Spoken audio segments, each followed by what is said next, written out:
All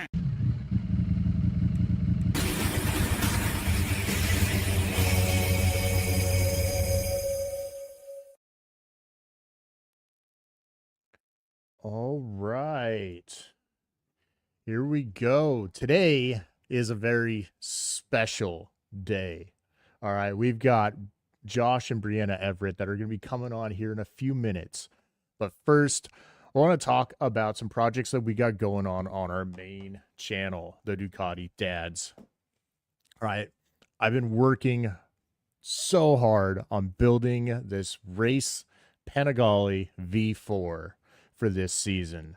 All right, so make sure that you go over there and check those videos out. And after this live stream on our main channel, we have got a ride that my buddy Aiden and I went on.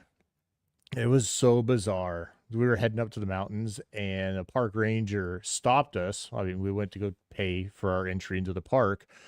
And she was like, so it is winter time, but you guys should probably be carrying chains, like chains on a motorcycle. That was like super strange to us.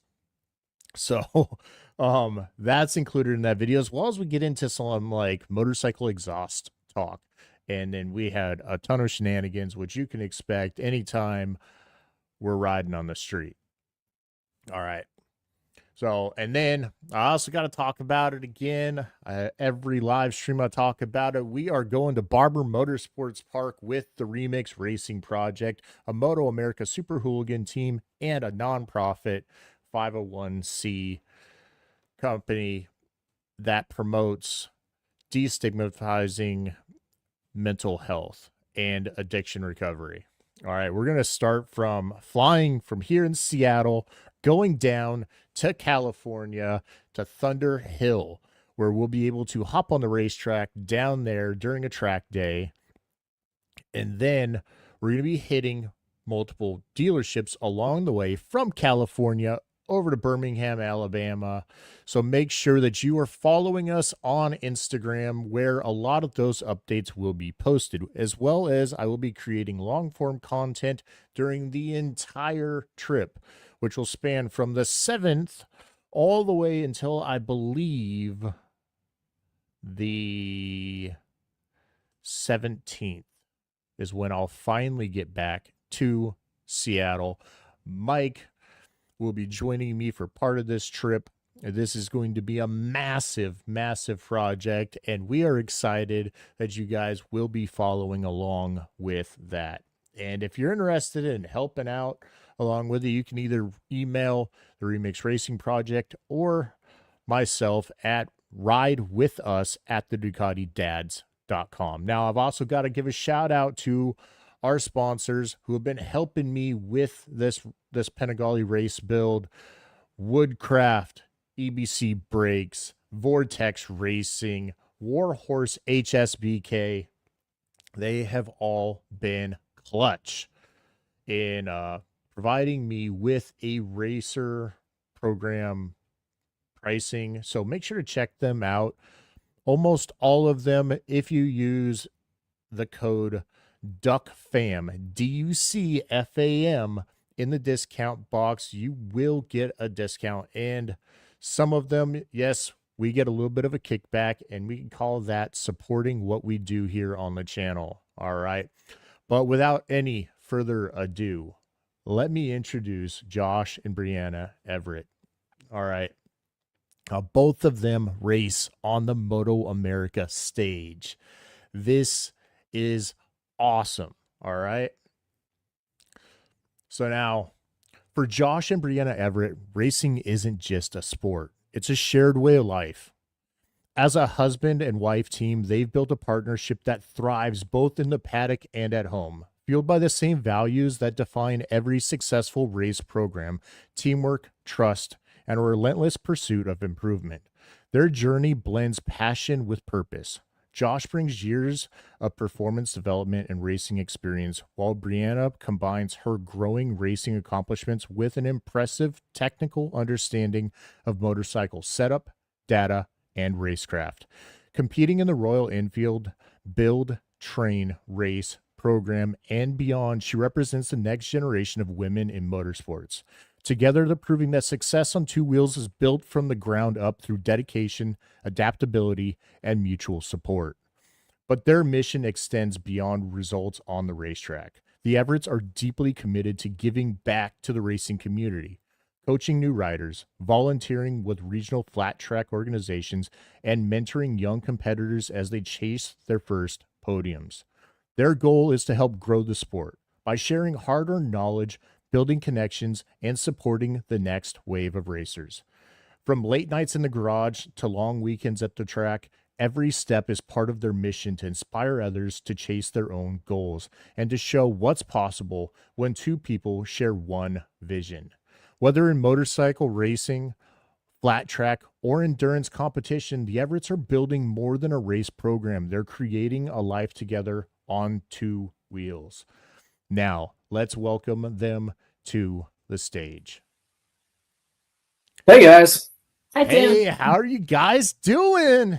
Making sure we're framed okay here. Yeah. I went to All sit right. close. So close. Getting cozy. All right. So how's you guys' day going? Good. Can't really ask for better weather right now. It's not hot in South Carolina yet, so went for a little lunch motorcycle ride. Oh yeah, where did you guys go? Local place for crawfish. Very Ooh, southern I of love us. me some crawdaddies. But we got to get some mud bugs. There's a spot about an hour from us that we kind of frequent going a couple times a year until they run out, basically, and then we'll buy a sack or something from them and have a little party at our house. Oh, that is awesome. So I lived in New Orleans for about 5 to 6 years, and we'd go over to the levee and go catch crawfish and then have a crawfish boil. Man, I miss those days. These guys down there, man, they're like baby lobsters.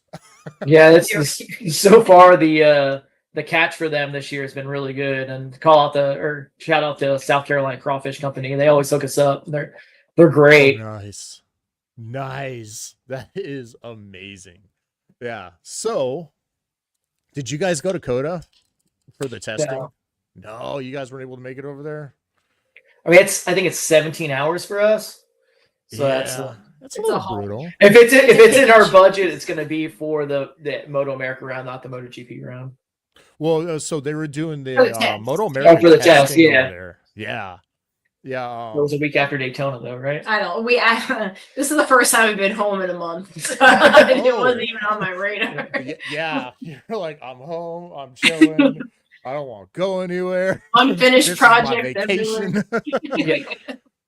Yeah, no. So, so I saw that a number of MotoAmerica teams are over there for the testing.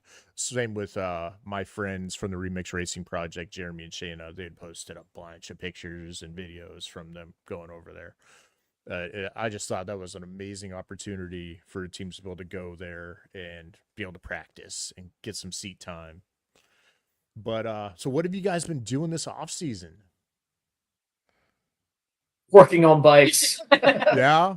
Tearing bikes apart. Yeah, it's busting knuckles, bleeding. It seems like in South Carolina we don't have much of an off season, so we probably finish up riding in November sometime, and then the road race bikes come apart, get refreshed, and then we have a winter flat track series. Ooh. So we ended up helping volunteer for that, either running registration or whatever, and that takes up mostly through February, and then it's Daytona. So there's not much of an off season for us. So now, forgive me for not knowing, but did you race in Daytona? I did, yeah. Yeah. What you got to tell me what that experience was like. I mean, I've been to Daytona quite a bit over the years for CCS and then now ASRA. So I like Daytona a lot. It's a unique track. I don't want to say it's not technical. It's a fairly easy track to learn, but a hard track to master. And you're mastering the draft and the racing aspect. So if you have good racecraft, you can tend to have better results there, understanding the draft and all that stuff. If you're okay with the speed. That's my favorite part about the track is the racecraft part. You're setting up a pass, a lap, 2 laps ahead of time, trying to plan it out, whether it's the banking or making sure you're not first going in the infield, something like that. So it's a lot of fun. This was my first MotoAmerica race there, so it was a little different, stacked field. I was just happy to make the show, to be honest. I mean, getting past qualifying and then making it in the race, oh my God. Now that was the goal. Right. Now, when we're talking about the draft in NASCAR, they talk about being able to see the air moving. Is it the same in motorcycle racing? If you have experience, you see it, you might be able to see it as in, when it's going to start to hit, but you feel it way before you see it. I think, I mean, it's, you will be 30 bikes away and all of a sudden you're on somebody, and it just, long as you line it up right, it's kind of amazing how fast you can make up a lot of distance. Oh, wow. Yeah. So, I mean, watching the highlights over the years, you see it looks like they're about, I don't know, about a football field away from the guy in front or the person in front, right? And then all of a sudden they gain like 20, 30 miles an hour on the person up in the lead. And it's like, it really does not pay off to be first. Yeah. And you're honestly probably not going that much faster than the person behind you or in front of you, but you're slowing that person down. As soon as you start to get in their air, they're not going as fast, and you're going faster. So you're going a few miles an hour faster, and it closes that distance. Dude, that is nuts. I mean, the physics behind that, right? Like, you're pushing your own wind up front, and then somebody latches on behind you, and it's like they're just pulling you in.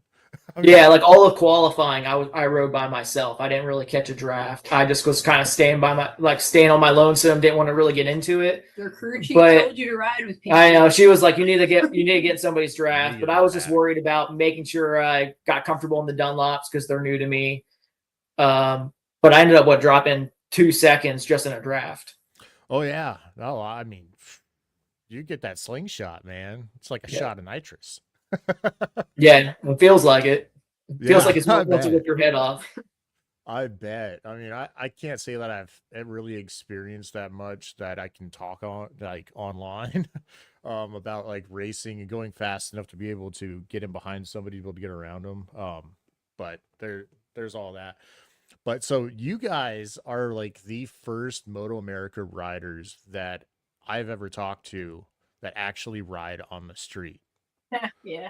We were just talking about that today. Yeah. There's very few that are allowed to, really. Yeah. I mean, you hear what podcast we were listening to, they weren't even allowed their Kayla's not allowed to ride the street. Yeah. Yeah, I mean, you watch stuff like NASCAR drivers that are in the motorcycles, and they're in their contracts. They can't ride motorcycles, and that's written out. But we not just motorcycle racing, but we like motorcycles. So we're kind of immersed in the whole, I guess, the whole culture of it. Street ride flat track, road race. We don't ride off road much, mainly because we're vertically challenged, and so I just don't jump. That's a sorry excuse, but I just something about putting my feet down, not being able to touch the ground or being another foot off the ground. I'm not a big fan of. Or kicking my bike up over and over again. Yeah. Yeah.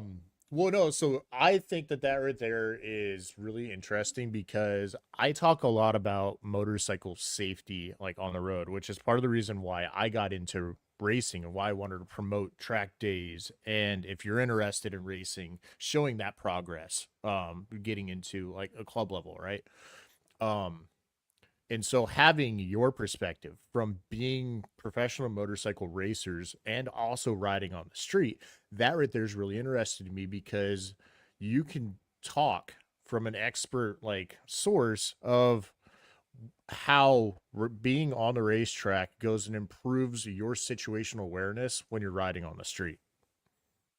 Your head's always on a swivel for sure. We definitely ride way different on the street versus on the track. We're not what I like to refer to as street heroes. We're like, we putt from one place to another. And a game changer for us is we got the setas on our helmets, which I was convinced I would hate, like the voices in my head thing. But we sound like fighter pilots talking to each other. Like, watch this car, make sure your eyes are there, watch behind us, verge left. Like, we work together. Sometimes I sing to her, it's just. Oh my God. Everyone's trying to kill us. That's how you ride on the street.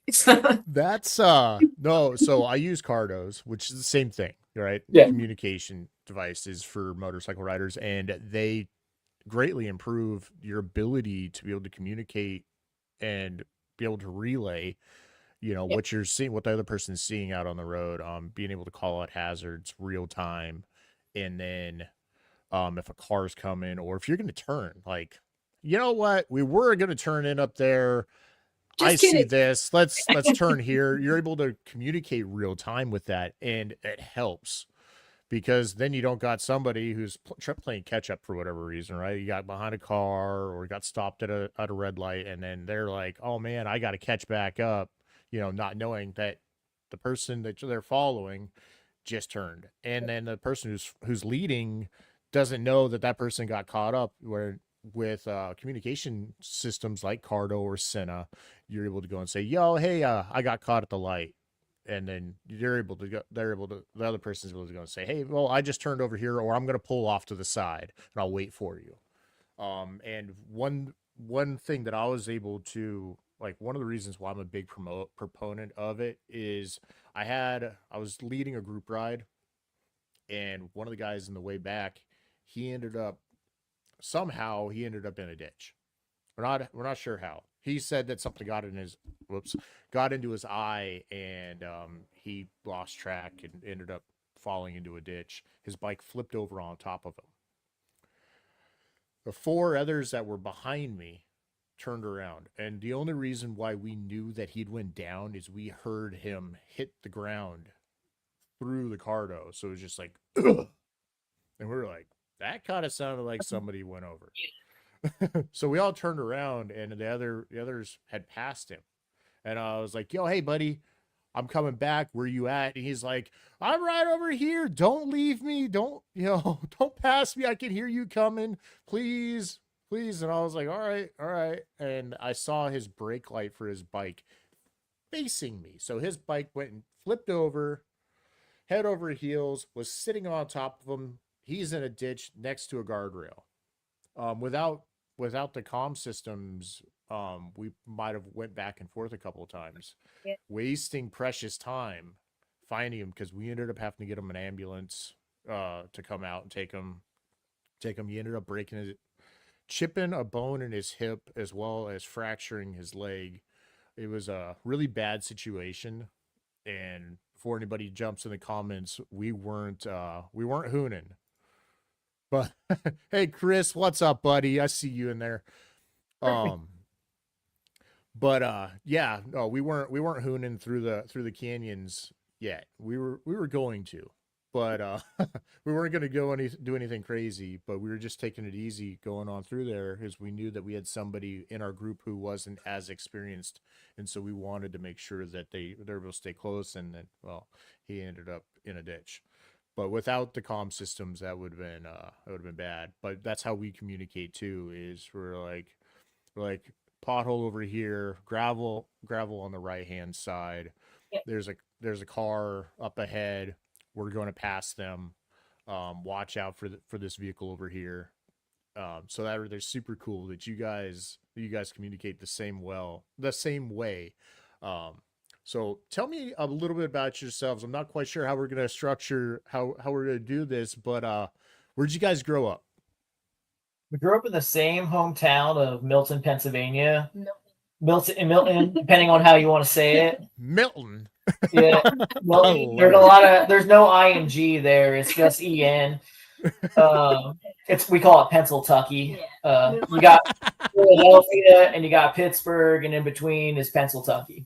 Oh, that's awesome. That is awesome. So did you guys end up going to the same school? Were you in the same grade? 4 years apart, but we ended up graduating from the same high school. We've been together for 14 years. We started dating when I was a senior in high school. He was 4 years out of high school. but we knew who Oh. each other were. Like my older Yeah. sister knew him. Like it's very small town. Yeah. Very small town. Oh man. Yeah, I know. When you're younger, the age difference is a little bit more of a problem until Yeah, you get to think high 4 school. years, whoa, but Right, yeah. Oh, what are you doing? Yeah, no. No, my wife is she's 9 years younger than me. Here we go. Chris, BTR racing coming up. I know you're going to win, Bryanna. What's up, Josh? See you both in Atlanta. yeah, That is awesome. it'll be an interesting one. Yeah. So now, did you guys play sports in high school? Yeah, you want to go first? I played baseball, and then I kind of stopped that, like into high school. When you stop growing vertically. Yeah, when I stopped growing vertically. That was about it. You got me I was curious. I was a hardcore competitive cheerleader. I know I Oh, overcorrected really? a little bit. That was my sport. I thought you were gonna say you were a soccer player. You gotta look like No, you'd be a soccer no. player. Ball sports are hard for me. She's not very fast. Oh, running. Thanks. Oh, I was gonna say she kind of looks like a shin kicker. You're not gonna outrun me. Kick him in the shin a little bit. That was them slow down. So you've made it. You've referenced your height a couple of times, Josh. How tall are you? Well, it depends what convenience store I'm leaving, but it's about 5'7", maybe 5'6.5". Well, the half matters, man. The half man. I was gonna say that's not too short. I mean, you're about average as for like competitive motorcycle races. It's a good race. I'm about average for the normal woman, I guess. Yeah,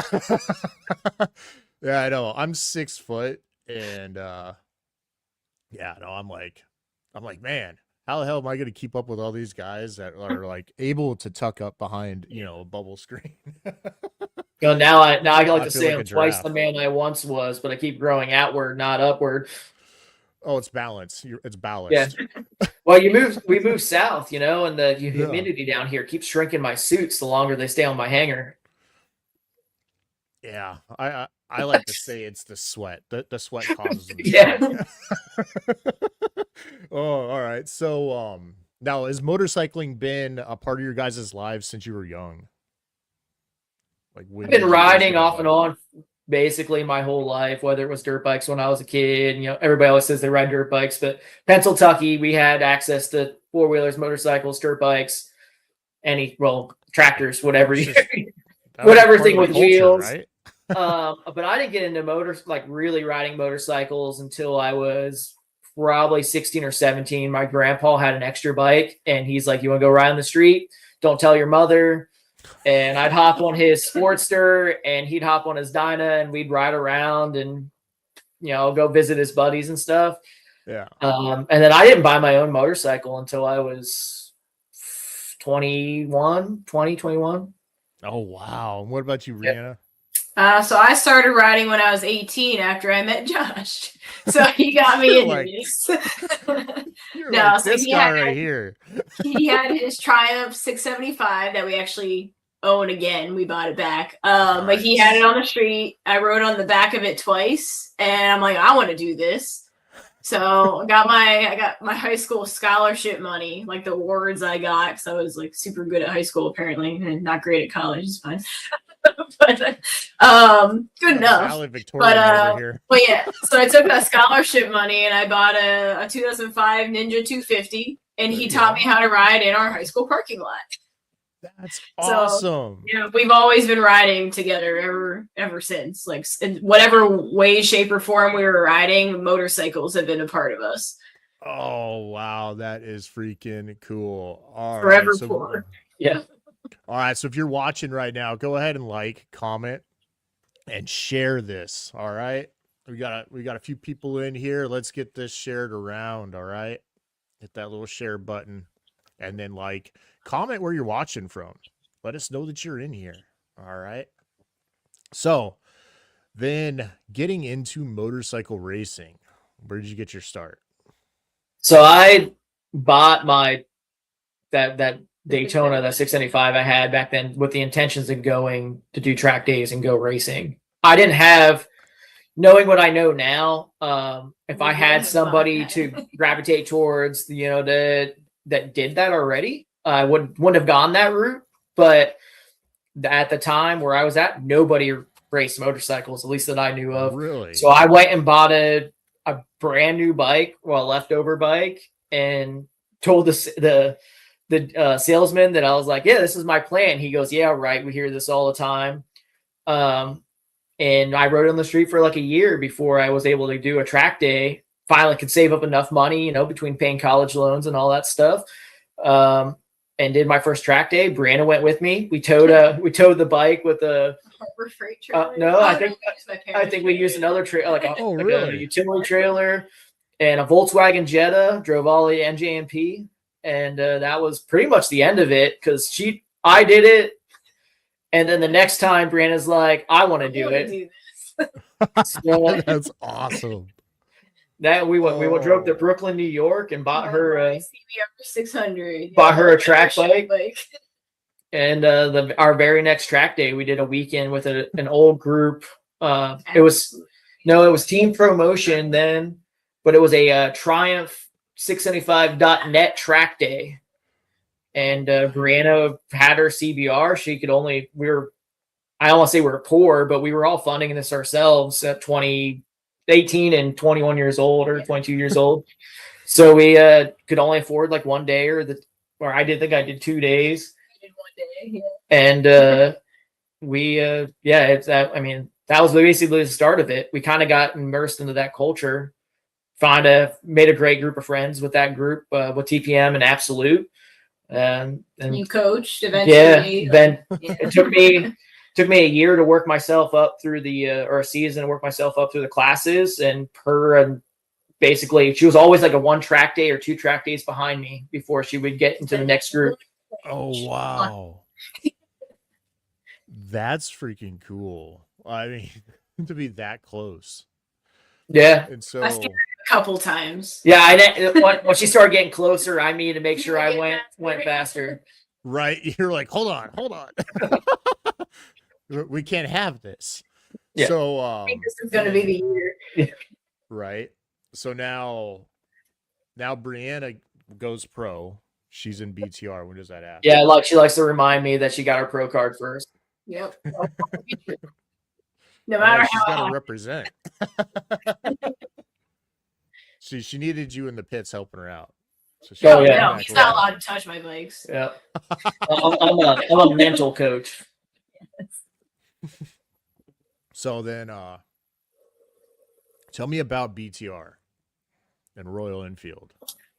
BTR is just an amazing experience. So like we've been doing this track day racing thing for years.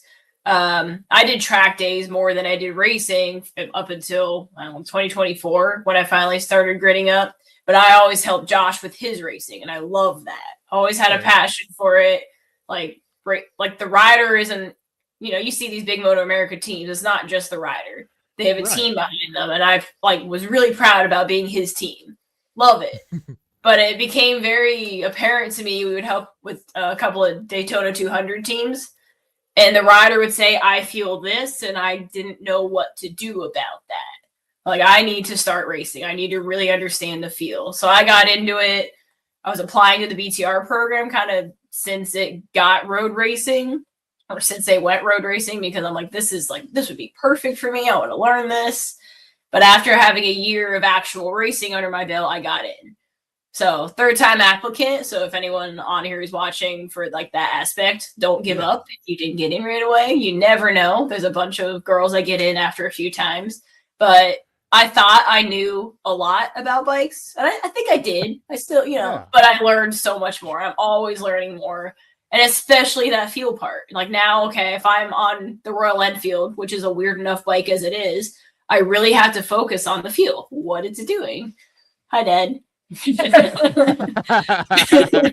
Awesome. So yeah, it's been a wild ride. I'm going into my second year of 2 years, and we just finished our training session. Got to meet the new girls this year, and just like the amount of progression I've had since training last year, it's amazing. So win or lose this year, I'm learning a ton. Yeah, no, it's building this race bike. Like I thought I knew a lot about Ducatis and just like motorcycles in general. The little Yeah. things like how these controls stay on a handlebar. That was a little intimidating. Just trying to figure out how to pull it apart without breaking it, and I'm like, oh my That's god. how you learn, I unfortunately, feel sometimes. yeah. Well, so I was actually kind of intimidated by it because I'm like, oh my god, I'm pulling this thing apart. If I break something Pulling here, like apart a it's super perfectly good expensive. motorcycle. Yeah. Like part of me was like, what am I doing here? Why am I I'm pulling u- this thing apart? Like I could send it this way, right? But at the I'm same usually time, I'm usually one that takes my time in the beginning, and Take it apart.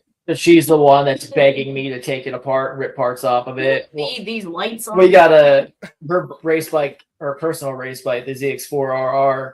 I think we got the first one in South Carolina, something like that. 2023. And I wanted to wait until some parts were available before we really ripped into it. And Yeah. it just sat in our lift, and she's like, "I'm taking it apart."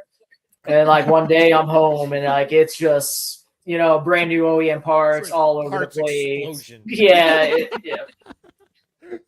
Got a fender over here, fuel tanks over Figure out what you here. need by taking. Like at the time when it first came out, you couldn't get. I mean, parts are coming more available now, and Ducatis or some of any of the European bikes are kind of that way. But you couldn't get fairings, so she's got the fairings and the headlights and the clips, and there's so much plastic and we're never bits and pieces. Yeah, and plastic washers. Just it was never going to back together at that point. So that's how I felt pulling apart this Panigale. I've got a Street Fighter V4 that I daily like. That's my, and for the most part, I pulled off. Had that thing pretty well torn down before. So jumping into this Panigale, they're basically the same platform. Just one's a naked, one's a full fairing. I was so intimidated pulling this Panigale apart, even though like most of the parts I'm not gonna be using. I've got race bodywork coming for it, exhaust. I replaced the clip-ons. I'm doing the rear sets, like all the race bike stuff, right? But at the same time, I'm like, oh my god, like I don't want to break anything, and like. So you didn't do the full exhaust yet? I've got it out there. I put it on my Street Fighter just to see what it'd sound like because I hadn't gotten the flash done for the Panigale, as well as this was like a salvage recovery situation. So I get this bike for a really good deal from a fan of the channel who knew I was looking for a bike to build to race. And he's like, I don't got the key for it. I'm moving back to Cali. I don't need this paperweight. He's like, shoot me an offer. And I knew it was going to be a headache. So I was like, all right, man, here. This is what I'm offering. He's like, sweet, man. Have fun. And I look forward to seeing the progress on it on the channel. I'm like, awesome. Sweet. That works. I get it. No key. I find out that Ducati's, at least the V4 platform, isn't set up the same within the system, within, the electronics. Like most of them, you can go and hook up with a dealer level diagnostic tool and you can reprogram keys for it or the pin code or whatever, right, to get it going. So for about a month, I didn't even know if this thing ran. Love it. So I'm like hesitant to like really start buying parts for it. But I found out that I could go and basically change out all the ECU, change the ECU in the dash. For the V4 platform, the immobilizer is located in the dash where the key transponder and the receiver are all there. And so it's all programmed in there. So I had to go onto eBay, buy a new dash, ECU, black box unit, like every system, every computer. Same thing. Yeah, like it's been very. The reason I asked you about the exhaust because I think at least the first gen, I don't know if they changed much. I've been out of the Ducati world for a long time, but we had to basically split the bike in half to put the exhaust on. It was awesome. I highly recommend picking a brand new $25,000 motorcycle, and every part is scattered all over the place. But yeah, the electronics are absolutely maddening. Her ZX4 was pretty simple for the most part. Dry, considering This thing, the immobilizer dash ECU is all tied to the VIN and the key. And he had issues with Yeah. the immobilizer. I had an So they had immobilizer. issues starting it, like everything. It was my antenna that failed. So you can't, like the old Daytonas and I guess old Street Triples, you could usually just get a Woodcraft key delete and make it work. It had a immobilizer ring in it. This thing, they wouldn't do anything with it because it's got proprietary plugs for the switch housings. So I'm like I'm tracing wires and stuff, and I ended up making it work with half of a Woodcraft kit and wiring in my own switch and making it work because I was being too cheap to buy the. That's me. That's me. Yeah, I could spend $7,000-$8,000 on an aftermarket ECU and an AIM dash, which would have been sweet, but at the same time, I was like, is it worth it? It's not going to make me any faster, so it's, or I can buy the Mectronic stuff, which is like what next gen Super Sport runs, but that's closer to 10,000 now. And then I'm limited unless I buy the open ECU. It was a lot of money for a privateer to justify that. And I have a hard time spending money on stuff that's not going to make me faster. I'd rather get on track more or whatever than versus performance or things like that. Right. Yeah. No, that's about how I felt. So for the V4, to answer your question about the exhaust, it's not that difficult. The stock exhaust underbelly stuff, literally you break loose the bolts, all the securing stuff. And if you can get to them, if you can get the factory heat shield off and out of the way, you can get up there and loosen the rear cylinder exhaust manifold. Just loosen it. That'll free it up, and then you take a wood mallet or rubber hammer and something else potentially, and just beat. Ask for a hammer permit. What was that? Do you have to ask for a hammer permit? I'm not allowed to use a hammer unless I ask permission. He used to ask me permission, and I have to give him a hammer permit because he'll just hammer anything. Can I get permission to use the BFH? Well, yeah, no. So you just sit there and you hit it a few times, pops off. Now a lot of the slip-on systems are pretty easy because you're able to then slide it up in there and then tighten everything up and bam. Now the one that I got is it's a rear exit or an undertail exit. I was hoping, this is my thought process here, because we race at the Ridge Motorsports Park, Pacific Raceways. Yeah. I saw that. And then Portland International Raceway. Well, up here in Washington, thankfully, we don't have any noise restrictions during operating hours with either one of our racetracks. But down in Portland, they've got a decibel limit of 103. My bike idles, like the underbelly exhaust that I have for my Street Fighter, idles at 107. And at about 10,000 RPM and not loaded, we're looking at about 120, like 22 decibels. I was hoping that this undertailed cheap eBay special exhaust with its 4 mufflers was going to be quieter. I was wrong. It idles at 109, and at 10,000 RPM, it's at 128 decibels. You could always get creative, like we have to do at Jennings, stick in metal mesh in there or whatever. Just so we can be some Brillo. Shove something in there. Yeah.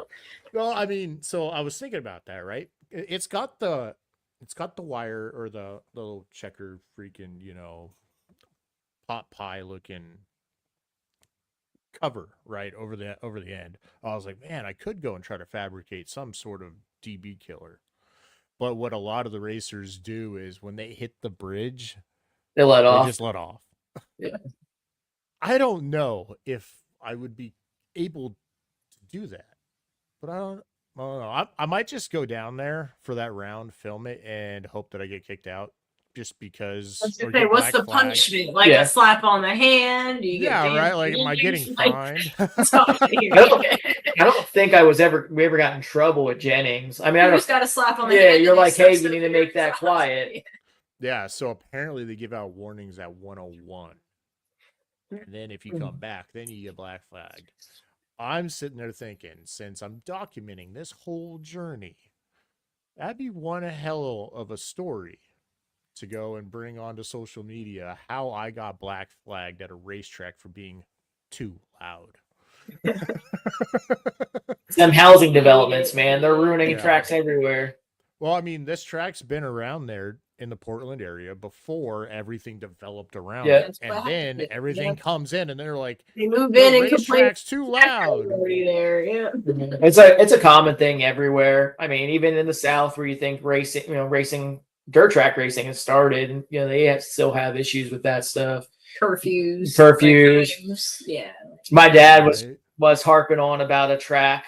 There's a great track in a neighboring town where we grew up, like half-mile dirt track, and it's been there forever. Houses from the town expanded out to the track, and And now it's they have to have certain hours, and the hard time getting promoters and stuff. But it used to be the track that, at that time, all the NASCAR drivers go race their late models or whatever, and now they're going to other tracks because there's too many restrictions. Yeah. I mean, that's happening everywhere. Yeah. And it's really discouraging because why put noise restrictions on a racetrack or go it like Can you make the airplanes quiet, please? they're too loud over my house. Up here, at SeaTac International Airport, they were trying to expand the airport and build a third runway, and there was a lot of pushback from the citizens, and then the state and the city was just like, nope, we're going forward with it. And they're coming in and they're buying up people's houses and whatnot. Like, they came through pretty relentless. And I'm like, man, if a racetrack tried doing that, there'd be protests. Yeah. Yeah. Oh, man. So, Josh, tell me about how you got involved in MotoAmerica. Well, going back to, we didn't really put a timeline on that when we started racing. It was a long time ago. I started racing or road racing in 2015. Did a couple years as an amateur, but the first year I was okay. I wasn't winning. I wasn't on the podium. I think I got a couple fourths with my best position. But we would have 40 bikes on the amateur grids for 600s then. Mm-hmm. And it was like, I don't want to say it was a different time, but it was super competitive in different classes. And then of course, you need to spend more money to do it. And I was funding this on myself. I wasn't one to beg for sponsorships. I was just grateful to get free track day with coaching with our track day group. We had some support there. And the next year I bought a new bike, put a bunch of more money in it, and had probably one of the worst seasons I ever had. I think I crashed like 5 or 6 times trying to push to the next limit. Like an AMA bike. I bought an XAMA bike, or it was Daytona Sport bike then. So that's how far we're going back. Oh, wow. And I didn't mesh well with it. It was too much bike for me. Not necessarily too much power, but between the triples and the links and all the adjustment that I had with it, I was above my head. So it took me all season to learn what I was doing, what adjustments to make and make it a rideable bike for me. I had great help from my suspension guy at the time, trying to figure that out, trying different tires, because we had the track day group then had a deal on Metzler tires, which they're not the same as Pirelli, but they're similar. And it took me some time and some crashes to realize that. They're Pirelli rejects. Yeah, they were good. They were a great track day tire. But and when you're trying to find more pace. Yeah, when you're not making very much money and you can get a set of tires for $300, you're going to do that versus spending $450 on Pirellis. At the time, I was like, I can make it work, and I didn't. So after that, that was kind of like made racing kind of suck for a little bit. and Bryanna was just getting out of college. We're trying to figure out what to do with our lives, move on. We got to start making money and making a life for ourselves. We ended up moving to South Carolina the next summer. So I think that You sold it. I think that was 2017. I Sold raced the like farm. I raced for 2 rounds. And then I sold it and moved south. And I didn't road race again until 24, I think. That's where we got into flat track. Yeah. Yeah, so I raced flat track off and on throughout that time. But my goal was, if I get back into road racing, my ultimate goal is I spend all this time and money, and money's a big factor when you get a little older, thinking about retirement and stuff like that. But also, like, you want to set goals for yourself. And my goal at the time when I first started racing was I wanted to do an XR 1200 race. Well, that class has can't come and gone. And I was like, well, I'll do a pro race. Will I race twins, or where I race MotoAmerica? Maybe do a couple rounds here and there, just to say I did it, see where I stack up. I don't want to be a back marker, but I also wanted to do it. I wanted to make the race. That's going to be me this year. Yeah. So start somewhere. yeah. So I just kind of, this year I was like, this is the year to do it. Last year I kind of wasn't quite ready. Didn't have my shit together, so to speak. The bike wasn't ready. I had an R7, and I didn't want to race it in twins because I didn't want to spend another $8,000 or $16,000 on 2 superbike motors. So we went super hooligans, and yeah, it took me a year to do it. And I did Daytona. I'll say I'm glad you weren't ready last year, because I would not have been ready to be your crew chief last year. Having a year of BTR and like seeing what MotoAmerica is about helped me so much at Daytona this year. Yeah, it's kind of cool. There's been a lot of great couples in motorcycle racing, particularly. Like, there's the Josh Hayes and Melissa Paris, Farrell's, Jessica Capizzi. How do you say her name? Capizzi and Jason Farrell. So we're just another couple that did around motorcycles, and she was my crew chief for all of Daytona. I don't think I really turned a wrench the entire weekend. But she did it. Shout out to Bryanna. Yeah. I'm used and to she's really the only person I'll let do that. Like, I'm so involved and know the bike so well. Like, she questions to make sure, but yeah. Like, she's the only one was turning wrenches for me. Nobody else. She helped you build it, put it together, right? So who else would you rather have there with you, right? I'm too busy redoing my clutch in my ZX4 all the time. So she runs out of time. But, like, you guys are super familiar with how each other works. So are you going to every round? I don't think so. If I would have raised a little bit more money or some things changed, I think I would have tried to do all 6. But right now, if Daytona went well, I'm going to do Barber. Barber goes well, I'm going to do Mid-Ohio. Okay, so if Super Hooligans is still a class next year, and I get to ride my bike again for another year, we'll see what we can do. I might try to do a full season. If not, maybe I'll do something else. Maybe I'll go back to twins or something like that. No. I'd like to get one more year in me before we kind of slow down, do some endurance racing or something like that. All right. So if somebody was interested in supporting your race program, where would they go? Like, how would they go about doing that for you? You can contact me at josh@josheveritt.com or bjracing4493@gmail.com. Reach out to us. I mean, most of our... Go ahead and text that to me. Absolutely. How we presented our resume was it's together, because this is the team, right? If it's not a BTR weekend, she's there just as much as I am. I might be riding, but she's working on the bike, helping me figure out adjustments, getting me in the show. So shit talking, whatever I need to get out there. So yeah, it's kind of how we do it. But yeah, we couldn't figure out how to get to Washington or... I'll be there. Or Texas, like I'll be there, but I don't get my bike there and worry about. We have 3 dogs. We call them the pit crew, coined by Bryanna. So yeah, we getting them all to the races and not have to pay for dog sitters and do all that stuff. Right. So Bryanna will be racing at every round, right? With BTR.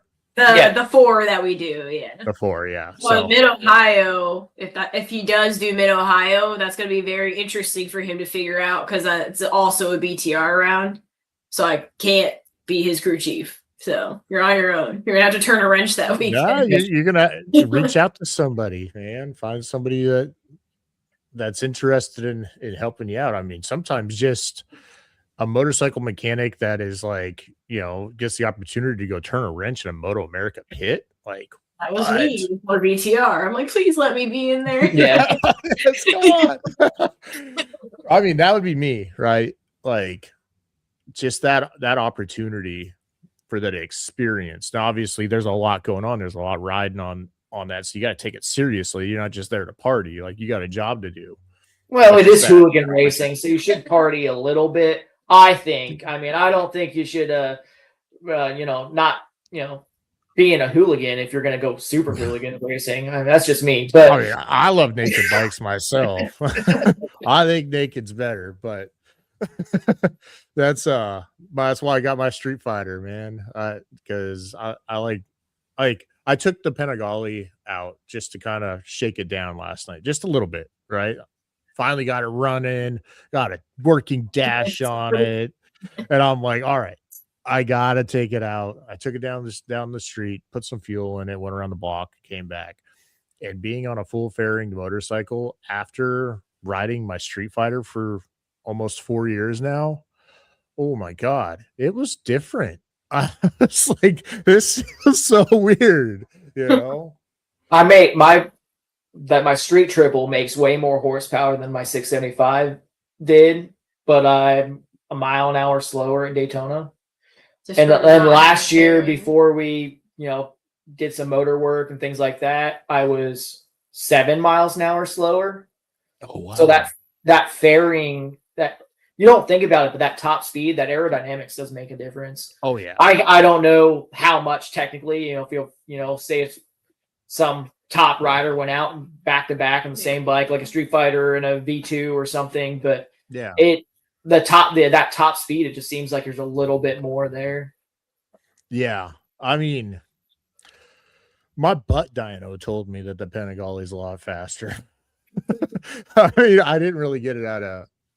I mean, I short shifted up to like 3rd gear because and I was short shifting each gear. I didn't even on my Street Fighter. I hammer that throttle wide open, hang on for dear life, muscle it around. But on this Panigale, I opened it up, started rolling into it, and then I'm like, oh my god, this thing moves like without much resistance. Back on the 600 this year, I'm like, holy crap, this thing's going so fast. Yeah, right. And so in my Street Fighter, I've got it tuned, full exhaust, like it's built probably around 210 wheel horsepower. And I got a different tune for the Panigale, but for a full exhaust system and everything, and from Two Wheel Dyno Works up here, and that thing it's rowdy, and I still have the stock exhaust on it. I didn't pull it off. I wanted to take it out, put it around, make sure that there was no leaks, everything was tight, that I had just worked on, and like kind of get a feel for it. And because, like I said, it's the first time getting it running, and I was like, man, I gotta ride this thing. My wife was like, go on, man, take it for a spin, because I was like, I kind of want to hop on it, kind of want to go and ride. And she was like, well, take it out. So I did, and wow, dude, no, the performance, I was like, holy moly, like, god, this is gonna be a little terrifying on a racetrack. Like, I love muscling my Street Fighter around, but there is that wind resistance, feel like a parachute on this thing. I just felt like I cut through the air, like, whoa. And 1000s too, man, they're just faster. I mean, I had an S1000 that I coached on for a year, and I could never, not to say that I can never ride one, but it was hard for me to slow it down. Like trying to go to the same brake markers or the same thing that I would do on a 600, it was really hard for me to get used to. Mm-hmm. Now it's now a 600 almost feels slow. Like, not that that's a 600, but like a middleweight bike, like a top speed, it doesn't bother me. But man, some of the something about 12,000 RPM and higher on a 200 horsepower bike is blistering fast. Oh yeah. Yeah, no, I know what you're talking about the brake, like on a naked bike. You hit the braking zone, all you gotta do is sit up, let up off the throttle, sit up, and you're slowing down immediately. On a full fairing bike, it's like you let off and it feel like you're still moving. Yeah. And one of the things we notice now with the straight handlebar and the naked bike, you're like kind of over the front a little bit more. So I'm putting way more pressure on the front tire and the front suspension because I'm over that front end more versus like a clip-on being a little lower. I don't know if it's my body position or just how I'm riding it, but it's just different. We're going up a spring rate more than what I would run on a fairing bike. Okay, bike right now. Yeah. Oh, that's an interesting observation. Yeah, I mean, that's a technical thing that. Well, no. So coming from a naked bike, like I try to keep as much weight as I can off of it, but you're talking about that. I did notice that the front end on this full fairing Panigale V4, it is way a lot further, like out in front of me. So I'm not sitting up on it; I'm sitting back, and so that right there, having that extra have to go up, like that makes a lot of sense. Man, I love geeking out on the technical stuff. Yeah, it's just something now we're like kind of realizing because I'm like switching from Pirellis to Dunlops. I've been running a Pirelli type tire for all my riding career, basically, except for the Metzler window. And I rode some Q3s back in the day to coach on, but going to Dunlop, it's a lot different, stiffer, and it's a learning curve. They're black and round, so they have grip, but it's realizing that I actually like the Dunlop front on this bike more than the Pirelli because I have so much more stability and feedback in that Dunlop front. Yep. Yeah. I had he was a novice champion last year or 2 years ago, and then he was another. Sorry, Aiden, but one of the guys I had on the channel, he was explaining to me the difference between a Pirelli tire, which is something I'm used to riding a Ducati, and the Dunlops and how they go and change under pressure. And the Dunlops are a bit firmer, whereas the Pirelli, they flatten out, which if you're all about grip, a flatter tire, if you've done any off-roading, they stick, but it's gonna be harder to tip. My best not to give away like a bunch of secrets and stuff for people, but come on. Josh, you're trying. But we're gonna get into your coaching here a little bit. I've noticed that the Dunlop from racing flat track, you're used to the bike being loose and sliding, and you want it to slide kind of on command, like on throttle, or you're already kind of sliding the wheel, keeping it going once you let off the gas and on the brakes. The Dunlop slick feels like that. When it slides, it just kind of slides. That's what I've been noticing. More versus the Pirelli, when it goes, it's like it kind of almost like chatters in the rear. It pulls on itself. Which is good because you would think sometimes you can hammer the gas, depending if you get the tire pressure right, your suspension right, you can hammer the gas and just sticks and goes. Where once it starts to slide, it's kind of unsettling. It kind of unloads the suspension a little bit, where the Dunlop just kind of like kicks out a little bit, and you can kind of keep the same throttle input like you would do in flat track. Oh, so I'm learning that feel from it is kind of interesting.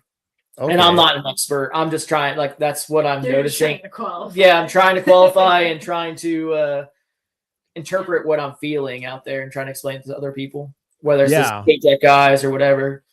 I mean, well, you've got to find the limits, and sometimes the only way to find the limit is to slide a little bit. Hopefully, tires down, but not your butt.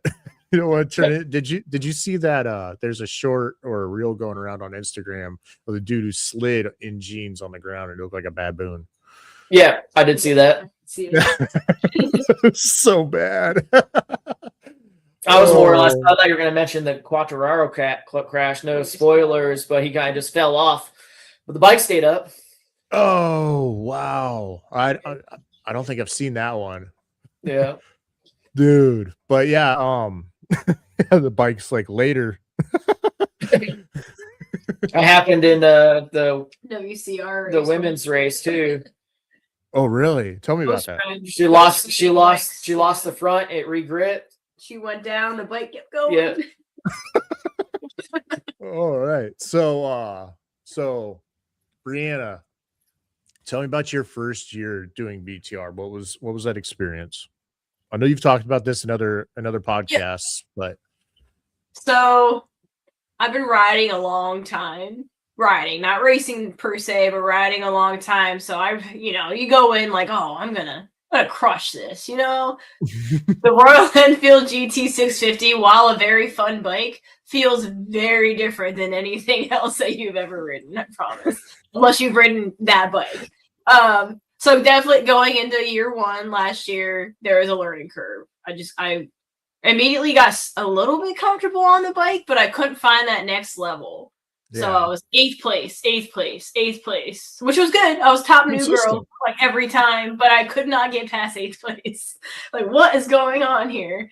And it didn't really start clicking for me until, so we do 4 rounds every year until like all the tracks are sort of new, not all of them maybe, but it's like Road America was new to me. The Ridge was new to me last year. Barber was sort of rusty for me.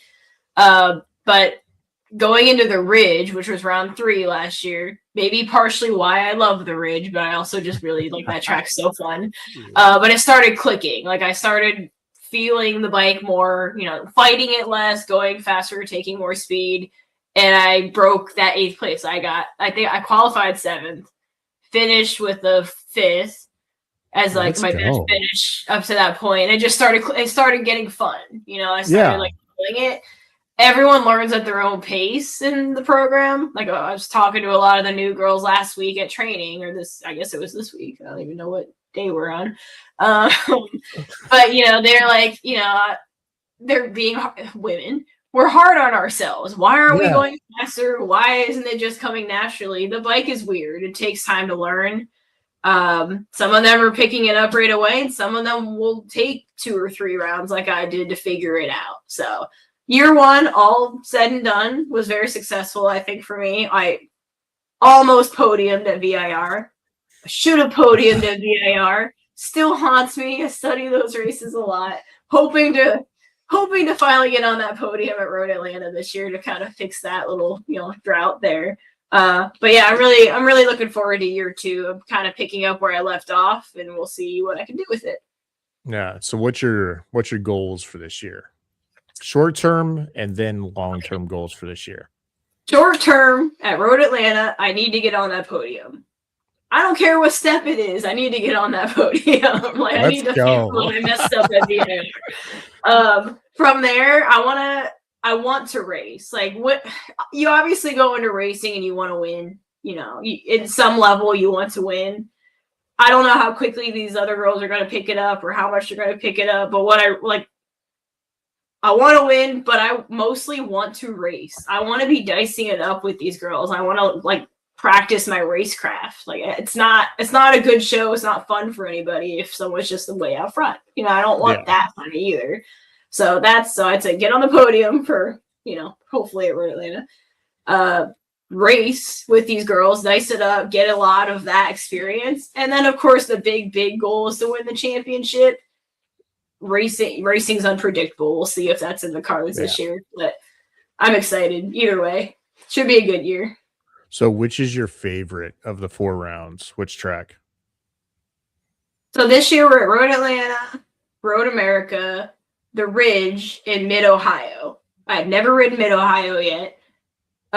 It's got to be the Ridge, and I just really loved that track. And I sort of sad because I'm so far away from it. I don't know if I'll ever get back there.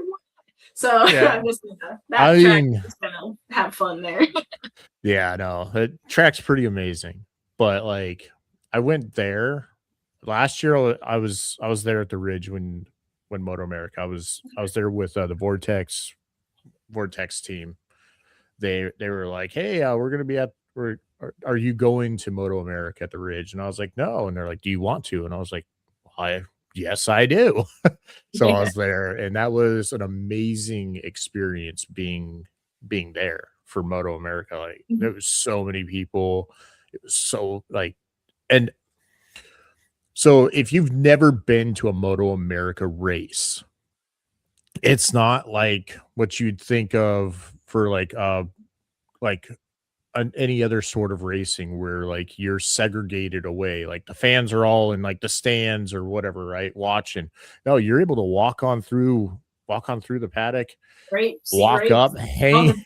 Yeah. Yeah, you're able to walk right on up and like say hi to these racers who are racing on national television, like on a national stage. Moto America has got it streamed this year through Moto America Plus, I think, or Live, one of them. MotoAmerica Live Plus, and then Yeah, Samsung. both of those. I- Yeah, Samsung TV. Yeah. So if you've got a Samsung TV, you can watch Moto America rounds for free, all of them. Other if you don't choose one of those two options, they do post their highlights on YouTube. But my point is these racers race and they're basically on TV, right? And you get to walk through the paddock and you're able to go up and say hi to them and shake their hands, take pictures with them and talk to them. And I thought like this blows my mind when I'm there. I'm walking through and I'm like, oh my Lord. Like I recognize that person. I recognize that person. I recognize that person. And then Jake Gagne walks past me as I'm talking to a camera and I'm like, this is so cool. And he's like, yo, what's up, man? And I'm like, that's Jake. And he's like, yo, dude. It's pretty cool. It kind of like puts it into perspective because you like to people who don't watch racing, they'd be like, who the heck is that? Yeah, but to us, like they're very famous people, but we're all there to do the same thing at some level. So you're kind of just walking around doing the same thing as these other famous people. Yeah, right. I'm like, for me, like I'd seen Jake talking on camera, after he podiumed a few times or a lot of times. The dude, yeah, like that's just got to be like normal for him walking up those steps. But and then Josh Heron and Kayla and PJ, and I met AJ Peasley at the Ridge the weekend prior to Moto America. He was there doing some testing. And he had the brand new Ducati Street Fighter V2. He was the first one to have it there in Moto America. And they're sitting there testing. And so I got to meet him there because I saw it and I didn't even notice the Super Hooligan plaque on the front of it at first. I was just like, wow, man, you've got the V2. And he's like, yo, yeah. I had no idea who he was. I had no I didn't know his accolades. I didn't even know he was riding the bike because he wasn't like in gear or anything. He just walks up and he's just talking to me. And then and then his mechanic's like, yeah, no, he's a championship level rider. And, it's like, I'm just talking, had no idea. And then all of a sudden his mechanic is like, it tells me his accolades. And I was just like, oh, wow. Not that I was like downplaying anything, right? Like after I saw the Super Hooligans, plaque and like I started paying attention to the details after I was just mind blown because we went there for our local club organization puts on this program called Taste of Racing, $20, gets you 20 minutes on track during a race weekend during lunch. And like you don't have to be in like full leathers like a track day. A tire could be just like your street gear. And as long as your bike's not leaking and is in good running order and tires hold air and have some life on them, they'll let you out. Right. And so my son had dropped my bike. So my bike wasn't able to make it. So I'm just sitting there walking around. I'm filming. My brother, who's the other partner on our main channel, he's out on track. And then we come off and that's when I run into these guys and I had no idea. And like they told me everything. I'm like, oh my dude, that is freaking cool. And then I see him there at Moto America and like it was just like going and visiting friends. walking around the paddock. And then I met some other really amazing riders like Joe Gianotto, like that guy, and his girlfriend, wife, I think girlfriend. But like they're all super, like they're super cool, and like they've got their own, like she supports his racing in his pits. And I was like, oh wow, so we've got like these massive teams over here, mixed in with these little 2-man operations. And there's one guy racing a bagger, and like he was his pit crew. I can't remember his name, kicking myself in the butt, but like I thought that was super cool. Just the range from these full-blown 20-man operations to 1 to 2 person operations. And it's super inspiring that you can, it doesn't really matter, you're all out there racing, and then going through the pits as a fan, being able to meet all these people that you see on TV and like really get to talk to them and learn about them is amazing. And my kids love it. But we went down to Laguna Seca, though. I thought the ridge was freaking crazy. I go down to Laguna Seca, and I'm like, whoa. This place is just city. If you haven't made it to Road America, that was very eye-opening to me. I've heard about it. It draws a lot of people, but there are so many fans at Road America. It's right? Pretty I want to go. I'm hoping, I don't think it'll happen this year, but maybe next year I might be able to do a full series if I can get enough people behind kind of supporting the project, but to go to every MotoAmerica round. I think that'd be super cool to be able to document all of that. But so Josh, this is your first year racing Super Hooligan, right? So first round was Daytona, right? And then where did you place again there? I don't even know. Somewhere in the 20s, but not last. It's like, I don't know, man. I was just happy 30s, to be there. Maybe the 30s. Hey, he qualified. You qualified for the big show. You have your own. He was goals. Hooligan in it. You have your internal goals, and you have the goals that you tell everybody else. And my goal was to just to qualify, make the show. And I didn't want to be. My biggest thing was, I didn't want to be a lapper. I didn't want to be like last place, or I didn't want to be in the way. I wanted to be at least competitive with a group of people. Mm-hmm. First race, got the race with some good friends that I club raced with. It was fun. He beat me by 0.0004 at the line. You could have reached out and freaking pulled yourself up in front. We were looking at each other going across the start finish line at 165 miles an hour. It was awesome. Dude, you should have reached out and fist bumped him going across the finish line. He looked at me, I looked at him, and when he looked at me, he like moved into me, and I was like, I think he got me. Thing was standing in tech with him. They were like, who did it? Line first, and he sees it. He goes, like immediately. Yeah, he got you. Yeah, he got me. Oh man. The second race, I privateer budget, kind of made some poor decisions on tires. And on the first, I didn't get as good of a start, and I made a mistake. I think it was on the second lap where I hit the yellow paint in the first horseshoe, and it kind of set me for a ride. So I was in last place, and then I fought back to like 32nd or something like that. Oh, wow. So out of curiosity, what was the poor choice? You ran the same tire? I didn't put a new tire. I didn't put a new rear on for the race. Moto looks like it's brutal on tires. It can be like Dunlop gives you different, each class different choices, and they're all different than what I've ridden there in the past. And they're all Daytona specific. Yeah. So if you can use it at your other tracks. So I was like, if I buy another tire or put this tire on, is it going to make the 6 laps? Should I buy a new one? I can't use it anywhere else. So it was one of those situations, and I just did not have the grip. Yeah. Grip's important. Yeah. And then my traction control light, which is also a mistake. I probably should have turned that shit off. But it was the light stayed flashing the entire race. You're like, is this thing malfunctioning? It's not turning off. Yeah.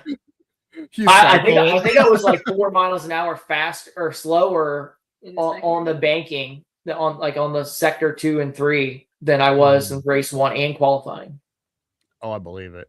So that was a learning though. experience. Yeah. Yeah. I should have turned it off. I can't turn it off Once while you're I'm going. riding, Yeah, unfortunately. Yeah. At least with how the stock stuff's set up. So what's your goals? So I know you said that you're not making every round, but like you said, you've got some internal goals. What are those? My internal goals is to score a point. I forget how I forget how the 2-digit number thing works, but I think you have to score a point or two in a couple rounds to be able to get a 2-digit number. Ultimately, that would be my ultimate goal. I'm not going to be up there in the top 10 with Saddleman Harleys and all the young guns. I would, as much as I'd love to be. Well, some of these tracks, I'm just not going to be there. Daytona was probably my best bet, to be honest with you, for me to be up there. But we'll see. We'll see how Barber goes and then how Mid-Ohio goes. I'm not terrible at Barber, but I'm not. You haven't really. I haven't been there since 2018, so we'll see. Right. Oh man. Oh, it'd be good to see you guys. I'm going to Barber. That's gonna be a lot of fun. It's gonna be a ton of fun. You'll see me very stressed out in crew chief mode. I'm very stressed out. It's way more stressful than riding. You're like, Tim, I don't got time for you. I don't have to say something. She was so worried about listening to the radio. Yeah. She loves the radio. Now she can't go to her. Hope someone went there. Those things are important. It tells you when you're supposed to go. Yeah. Yeah. The BTR, Scott Ryberick, he's the guy that tells us when to be where we need to be. Yeah. But this was like my Daytona was the first time being on the radio and being like, oh, I need to tell him when he needs to be, where he needs to be at all times. I can't while being his crew chief, mechanic, all that. Right. So it was a lot. I learned a lot though. I'm ready for Barber. Exactly. Yeah. So you're only able to do BTR for 2 years, right? Yep. So this will be my last year. So what's next in that pipeline for Bryanna? No, for sure. I know that I will always be around racing. Like I said that before getting the BTR ride, before even like gritting up myself, I loved helping him with his racing. I loved helping all my friends with their racing, like crewing, whatever that looked like, helping Daytona 200 teams. That's like an adrenaline rush you'll never get anywhere else, like at the pit stops. So I know, like, I would love to work for a team, whether that be, continuing to crew for Josh for another year, and maybe that's what it looks like, just get experience with that, or maybe getting on one of these bigger teams in whatever role they have, like something like that. Yeah. I'm realistic in that I probably am not going to keep going with the professional riding aspect of it, but that wasn't my reasoning for wanting to do BTR. I wanted to learn the feel and the ins and outs of how a professional team runs. Okay. Oh, that's interesting. Because I figured once you raced on the national stage and professional, level, that you'd want to continue that, take that to like the super sport class, or try your hand there. I'm saying I'm realistic. We also talk about, like, we've been married for 2 years now. We talk about having a child. For me, that means pausing for a little bit, unfortunately, So just, we'll see where life takes me. But I know I'll be involved in some way in racing. Yeah. And so Josh, so now going into, I know this year's like, we're just starting out in this season, right? We just did the first round. What's it looking like for you? Like for in the future, like, are you wanting to continue pursuing racing after this season? Like, what's the next couple of years look like for you? I don't think we'll ever not be involved in racing. As old as I like to pretend I'm not, Come on, you're like 23. Yeah. I was gonna say we got guys in road racing like Chris Parrish that's still out there. If you're good with your program, MotoAmerica can be. I'm not gonna say it's inexpensive, but it can be comparable to some club racing at an expert level, depending on how you approach it. And that's probably going to be my future. If I don't stay in road racing and they keep racing flat track. We're always going to be racing motorcycles. There's guys in their 70s that race flat track with our local group. So I don't foresee me either stopping that other than a unforeseeable injury that, takes me out or something like that. But I'd like to race MotoAmerica for one more year and see how that goes. And then if it goes a little further, then that's fine. If we have a kid, eventually there'll be a time when they better ride. Well, yeah, the kid wants to ride or something like that. I also like giving back to the racing community. I mean, we both do, whether it's just buying graphics for some up and coming flat track kid that doesn't have a lot of money, or whatever. We want to help out the best we can. We want to stay involved. Yeah, I'm gonna still have that as long as I have the fire. I guess I still want to keep racing. Even now, it's still hard to give that up. I don't foresee myself wanting to give that up, but that could transition at some point, as long as it's still around motorcycles or racing or something like that. So so you do coaching right now, right? I'm not coaching any track day organization right now, unless somebody wants me, but it takes a lot of dedication to do that. And I took it really seriously when I coached in the past. I enjoyed it. You got to go to some track days. I wanted to dedicate to it, but the cost to just get yourself and your bike there, let alone the track times free or whatever, that cuts into the race budget. So that's kind of where we're looking at it right now. Yeah, no, definitely. So I know that reading through your bio and whatnot, that you've done a lot of coaching, both of you, right? I actually have not really, not literally, but he was officially coaching for track days. He would coach me until as much as a husband and wife can coach each other.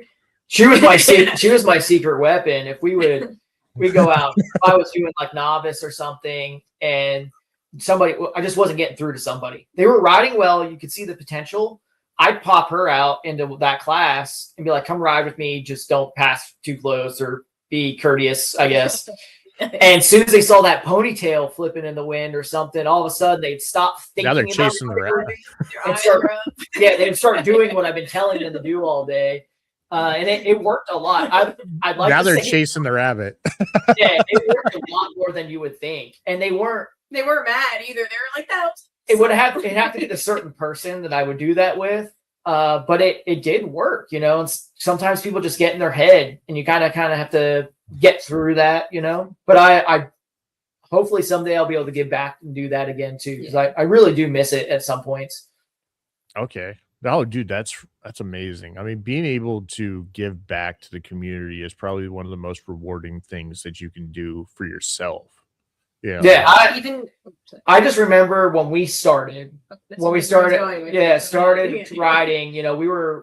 we didn't have any connections to road racing or motorcycles. Towed with our Jetta on, what is it, a 3x4 Harbor Freight trailer that you piece together with 2 motorcycle rails on it. Yeah. We'd roll up, people were like, who the heck are these? We sleep in a 1-person tent. Well, it was a 2-person tent, but we were small, so we fit in it. It was like sardines in a can. Yeah. A lot of our friends that were probably our ages now, in our 30s or whatever, they would help us. They would almost adopt us at the track, make sure we had food, make sure we were good to go. And we try to do that when we go to the track now on track days. That's awesome. You see someone new, help them. It was kind of funny to look back. We were by ourselves, pitted off the side at NJMP, and then there's this whole group you guys, did you eat? Come over and it's for dinner. You get over here. Now all those people are lifelong friends now. They all came to our wedding 10 years later and, had a good time, and we still want to stay in contact with them. A lot of them are still riding. Yeah, the motorcycle community, racing community is so amazing. No matter where you're at in the country, I hear it all over the place that they're a really nice community, a family. Everybody becomes family. Yep. That is cool. So what type of hobbies do you guys got outside of racing? I mean, do we do much outside of racing? Not much. We play bingo once a week. Yeah. We don't do a lot outside of it. The slowest game in history. I We work have to slow it down. Okay, no, we fish. I work Yeah, for we I fish. work for I a was fishing gonna say. company. I work for a fishing company, so we try to get out. We probably get out 4 times a year in between our racing schedule. If the track has a pond, you'll probably see me with a fishing rod trying to catch something in it. So like it gets really hot in South Carolina in like July and August. So that tends to be a little bit of, if we have an off season, it's that time of year. Yeah. Because it's just Right. too hot to do anything. So then we're on the river in our kayaks trying to catch fish. I don't know. We do stuff like that. But racing takes up, I would say, 95% of our time other than work. It's or motorcycles. I shouldn't say racing. It's if we're doing flat track, we're going to ride a flat track at a friend's house, whether it's just a friend group getting together at their local track, or they're tracking their backyard, or going racing. It's most of it. Right. So you fish, play bingo. We've been off. We haven't played bingo much in the last month. Oh man. So you both have got regular 9-to-5 jobs outside of racing. Yep. So what do you do? You say Josh, you said that you work. I work in marketing at a fishing conglomerate. We have about 27 fishing brands. Oh, so it's very cool. Corporate, and we have a lot of fishing around. We have a lot of fishing stuff. I was gonna say, man, you're from. I can't afford a boat. Can't afford a boat because of motorcycles, but we can fish. We can in the water. We got kayaks. Yeah, I was gonna say you got something that'll help you float. You got water waders. Yep. And honestly, the hardest part is finding the time to go do that, because when you gotta wake up early. Weekend after week. Well, she doesn't like to wake up early. We just go out whenever we make it. Right. And if we go trout fishing or fly fishing, something like that, she ends up catching fish. I don't, so I crack a beer and sit on the bank and watch her fish. Let's go. I like that. I mean, that was one of my favorite parts about living down in New Orleans was we would wake up, or the day before we'd be like, what do we want to eat tomorrow? You want to go fishing? Yeah, wake up early. Like waking up at like 4 a.m. to hit the fishing spot by like 6. We go out there, we catch some perch with some night crawlers, and then we use the perch to go catch the crawdads and catfish and whatnot, and then we hop on the 4-wheelers. We've got beer loaded up next to us in a cooler. We're freaking reaching in there, grabbing out a beer, and then we're just up and down the bank catching crawfish and freaking catfish and whatever else bites the hook, and then go back to the house by like noon, and now we're cooking. Now we're prepping everything to cook, and by dinner time, like we're full and we're drinking more beer. Yeah. There's some people working in the fishing industry. They take it really seriously, and or the competitive bass fishing, all that stuff. That is not me or her. It's just something we do that. It slows it down. It's an excuse for us to get on some water when it's hot and not think about everything else. So it's kind of fun. It does sometimes turn into a competition between the two of us, but I was going to ask you guys about that, being professional competitors. But Bryanna, what do you do? You might be faster than me for now, but I can always fish you. She knows how to slow you down. I need to find a new crew chief because I feel like I'm being sabotaged. So Bryanna, what do you do? What's your 9 to 5? I'm a mechanical engineer, and I work for a company that makes machines that test materials, and nobody will ever heard of it. It's called Instron, but literally it's machines that will pull something apart to test the tensile strength of it. So my company makes those, and I'm technical support / a training engineer, I guess. So I fly up to Boston a lot, which is where they're based out of, and I'll train our field engineers how to work on machines and things like that. Nice. I said that Boston. Awesome. I think I'm starting to get the accent a bit up there. So Yeah. My southern accent's kicking in, and your We northern lived out for accent. 9 years, and we sound Massachusetts. talk the car. Yeah. It was really nice. Yeah. So what did you go to college for? Mechanical engineering. So I went to Temple University in Philadelphia, which is also part of our motorcycle story because I picked engineering after having been to the track and working on bikes. I'm like, I love this. I'm gonna study engineering. He would drive through, pick me up in Philly with our little Harbor Freight trailer in the Jetta with our bikes on it, and then we drive the rest of the way through to NJMP. Then he'd drive back through, drop me off at my dorm, and then go back home. Oh my god, that is cool. At any given time, the motorcycles on back of the trailer were more expensive than the car and the trailer combined. I've experienced this owning a few Ducats. It's a vibe. Like, oh.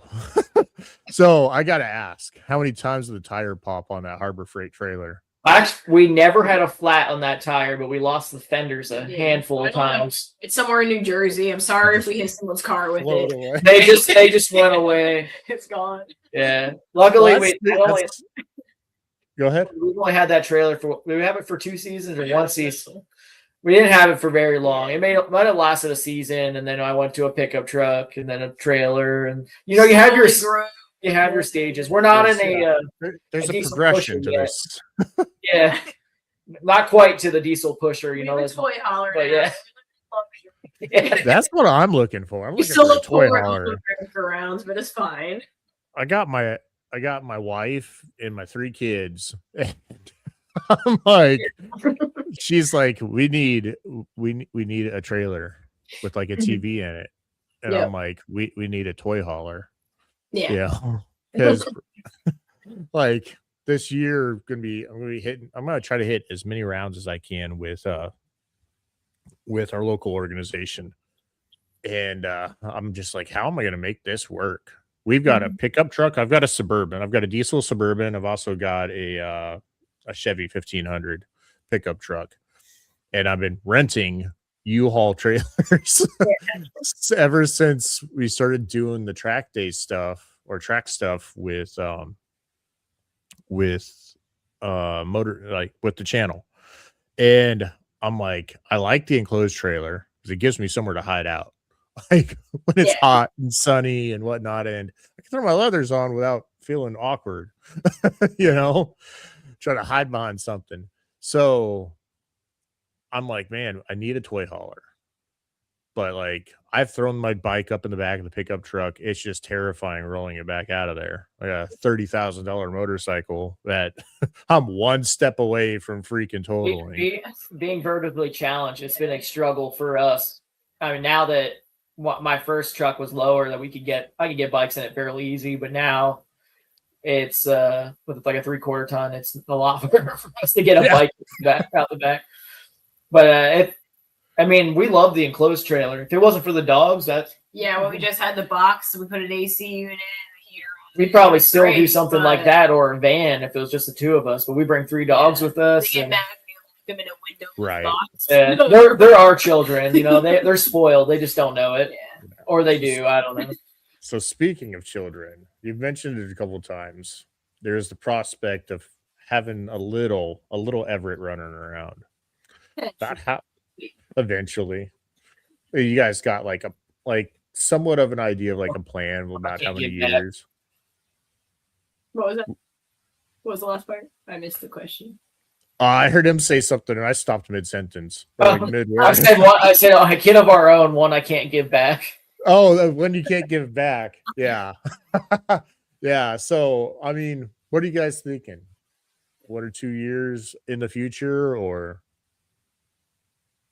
Probably less than 1 if it works out, but after BTR, of course. Oh, less than 1 if it works out. Like, I have to finish He's mine, looking at him like, you got to do your job.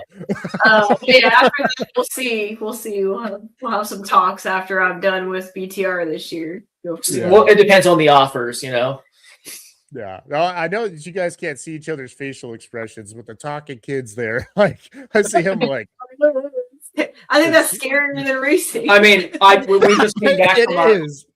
I just came back from our lunch ride, and I just scared the neighborhood kid with my Harley. So, Oh, I was gonna. Oh, I'm gonna ask you what you guys ride, like your personal rides. I have an '01 Dyna, the Dyna Bro, Bro. that I inherited. My grandfather, the one that used to let me ride the Sportster, it was his Dyna. It was like had saddlebags on it and stuff. And when he couldn't ride anymore, I took it. Okay. I should say I took it. He Inherited it. He wasn't allowed to ride anymore, and I was the only family member that could. So I had to saved it. I kind of sadly had to take it from him, and it was a very sad day. But Hey, you're giving it life. Yes. Right. So I slapped the old man off of it, and that's kind of like my only street bike. I worked at a dealership for a couple years, and we got to ride a lot of different motorcycles. But when we're street riders, we're the type of people that go for lunch, maybe stop, get a beer, ride around a little bit, come home.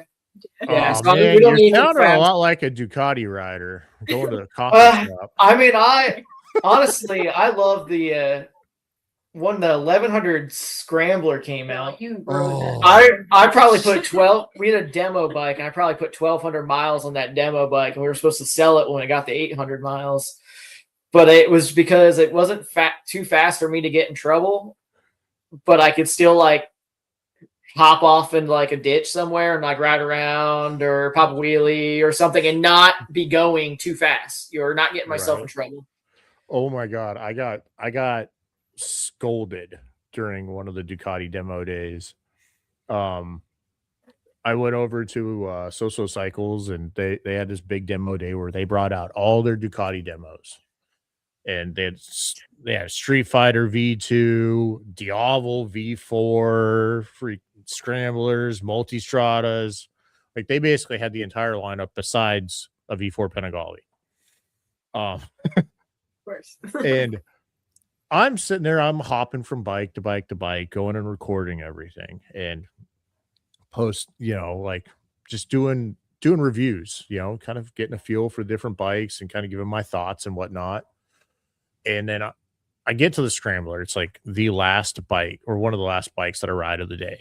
And I've been putting it off because I'm like, it's a freaking Scrambler. I ride a V4 Street Fighter, 200 plus horsepower bike. Like this thing is going to be boring. I hop on it and start putting along. And I'm like, this thing's kind of comfortable. It's good. It's good. Really good. And that's actually what I said in the video. Like we're going up through. So the test route took us out, we go across the freeway and then down a little highway, and then you go up this twisty hill. And you get up to the top, we turn around and we start coming back down this twisty hill. And going up the hill, like getting on the freeway, I was like, oh wow, like I could feel the front end lifting just a smidge. Like I could feel the suspension stretching a little bit. And so I back off the throttle and just kind of hold it there, right? I'm like, wow, I think this thing kind of wants a wheelie. I like it. Then we hit the twisty part. I'm sitting there, kind of get off the bike a little bit, and I'm like, oh my God, this thing wants to turn. It is really good. And then I'm like, man, you don't sleep on the Scrambler, man. Like this thing is capable. I'm more of a European bike guy. I wouldn't say I'm hardcore Ducati or Triumph or BMW, but I really like the 08, the 08 Ducati Hyper Motard. Oh my God! Which was that 1100 air cooled Evo, I guess is what it would have been. That's the same motor or same basis for the motor in that 1100 Scrambler. Yeah. So when that came out, I mean, this was when I started working at that dealership, 2018, 17, 18. I love that thing, and the only other bike that I liked riding on the street more was 1100 Tuono. Mm-hmm. Because it was super comfortable. Yeah. Well, like, I don't want to ride a Scrambler on the highway, but I thought the 1100 was awesome, and I could pop a wheelie and hang out on stuff. But yeah, that Scrambler, that was like my old man bike, I guess. Yeah. I love it. When we were coming back over the overpass, I was like, all right, this is gonna be my last opportunity if we could see if this thing right here will do it. Because like I'd been good. All right. But I could feel it. I twist the throttle, I can feel it, and I'm like, all right, I'm gonna do it. Second gear, I slow down, and then just poof, and it pops up. I'm sitting there going over the overpass, and then just gently set it back down. I get back to the dealer. A couple of the other riders come up to me and they're like, "Oh my god, dude, that was cool!" And then the chauffeurs, one of them comes up and he's like, "Yo, I got to do this. All right. So just letting you know, I got to do this." He looks at me, puts his hand on my shoulder, and he's now like, this is a big dude. He's got about 3 or 4 inches on me. And I have no idea. Like, I kind of had a feeling that I was about to get scolded, but I didn't know for sure because, like, he was up front. And then there was a dude that was in the back. I didn't think that either one of them saw me. But he's like, "Don't wheelie our bikes." And then like everybody's looking at me now, right? And then he leans in and he's like, "Dude, that was super cool." and then he looks at me and he's like, "Were you recording?" And I was like, "No, the battery died." He's like, "God." He's like, "I put on that show for you, and you did like that would have been like the perfect thumbnail hook for the video." And I'm like, "Yeah, but like the battery died halfway through the ride." I didn't want any evidence that I wheelied the bike. But you still don't own one. That's the sad part. You own 2 Ducatis, but you don't own a scrambler. Yeah. We need to get more scramblers out there. Oh, dude, we do. It's just like I've been looking at them since and like contemplating buying one. Right, my wife really likes them, and I'm like, it'd be a good starter bike, right? Like it makes like 80 horsepower or whatever, and the super. But depending on how tall they are, isn't there a smaller one? There is, but you're still looking at like $12,000 for the 1100, depending on if it's a night shift or urban. I can't remember what they call it, but even used in the used market, you can't find one for under 5,000. And so like they hold their value, but they're super expensive to get into when you could get a Hyper Motard 950 SP for right around 15. Yeah, too tall for me. All the new Hyper Motards are too tall. They ruined that bike for me. Dude, man, have you ridden the 950 SP? Yeah, and like so I was so stoked when they put the auto blipper on it, but then I have to 1-foot it at a stop sign like I'm riding like a true supermoto bike, and it like ruins it for me. I'm picturing when you come up to a stoplight, you hopping off I the literally bike. have to like put my fly on the seat. Yeah, I'm not that short, but it's like enough that it's like uncomfortable for me to go for a ride. That's me on almost every bike. Yeah. I watched her get stuck in a hole today. She like there was like a pothole, and she's trying to push herself out of it, and she's like, "Hey, let it go." I'm picturing this. A pothole stops everything. So you know how like most people will sit on their bike and back their bike into a parking spot? Yeah. Oh, I can't sit on the bike and walk it. How do you people do that? She gets off the bike and pushes the bike back. So I'm picturing here, we got 2 pro riders.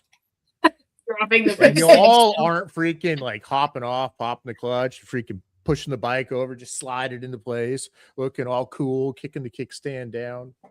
We're done. I won't do that on my Harley, but I could probably do that on the scooter. If I go to a new track, a lot of tracks, I'm more anxious riding the bike around the pits and the paddock than I am riding on the track.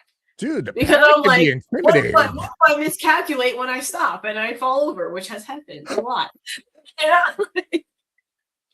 But when you're on the track, you're not stopping, so it's fine. No. Yeah. And if anybody's short watching this, if you can't touch the ground of a street motorcycle, you can ride the motorcycle. It's a little more confidence inspiring when you can put both toes down. It's where you come into the hot pit and you stop there and you let somebody else take the bike into the paddock. Yeah. It's like a MotoGP rider where they got the person out there waiting for you to come, and then you hop off looking all cool. Yeah. You're like, peace. If you haven't been to a round and really like watch the BTR girls, we'll go out. we'll all go like do our ride and we'll come back in. And we'll all have different levels of, okay, who's gonna, like, some of them will walk it backwards. I cannot do that. I'll have to get off and, like, walk it backwards like I do my street bike too. And, you'll see the mechanics come up and just, like, look at you with pity and then take the bike from you. Like, they'll do it because you're just struggling. Oh, man. All right, here. Let me do this real quick. So, let's talk about. All right, we're gonna do this. Favorite movie between the two of you? A shared favorite movie? No, individually. But I want to see how many of your answers are the same. They're not. They're not. No. Do you have a favorite movie? I mean, I do. I have a top 5. My favorite movie is Cruel Intentions. Oh, that's a Don't break your mic. Stand by. Technical problems. So Cruel Intentions for Josh. What about you, Bryanna? I'm trying to think of. There's probably a few that I could make my favorite, but a movie that if it's like on TV, I will always watch it. Forgetting Sarah Marshall. It's just so funny. That's a good one. That movie. Wow, you were throwing it back. Yes. Shows her age. I know. 2 Cruel Intentions. Come on. Oh man. So have either of you guys gotten a chance to meet Keanu Reeves? No. Not yet, but I want to, specifically so that I can tell our friends. I don't know if you know flat track a lot in the world, but Sammy Halbert. Okay. I want to be able to tell him that he is no longer the most famous person I know. That's why I need to meet Keanu Reeves this year. Shout out Sammy. Oh man. So I saw him both here at the Ridge. And I've seen him a lot. I haven't met him yet. Yeah. We have a friend that's working for Arch, so hopefully that will help. There you go. There's an in. Yeah. Well, so when I saw him up here at the Ridge, there was I made a post on Instagram saying that he was there. And then I ended up getting a ton of comments and people messaging me saying, "Hey, how long is he going to be there?" Yada, yada, yada. And I was like, he's like team owner. He's going to be here all weekend. And then I started seeing these people come to the racetrack, and they're all like walking up to him and getting a picture with him and everything. And I'm like, every time I'm around this dude, like if he shows his face, he's getting bombarded with people.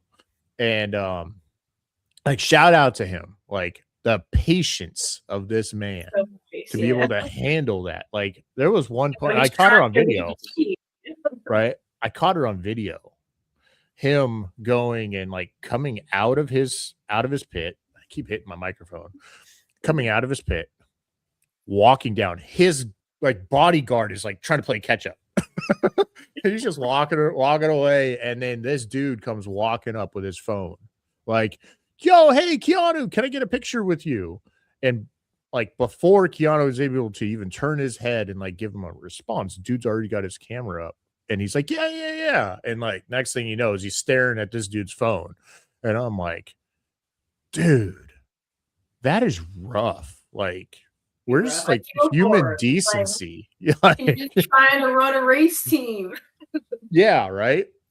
And then I was just like, dude, man, you look tired. And he just kind of Keanu just kind of looked at me like, you have no idea.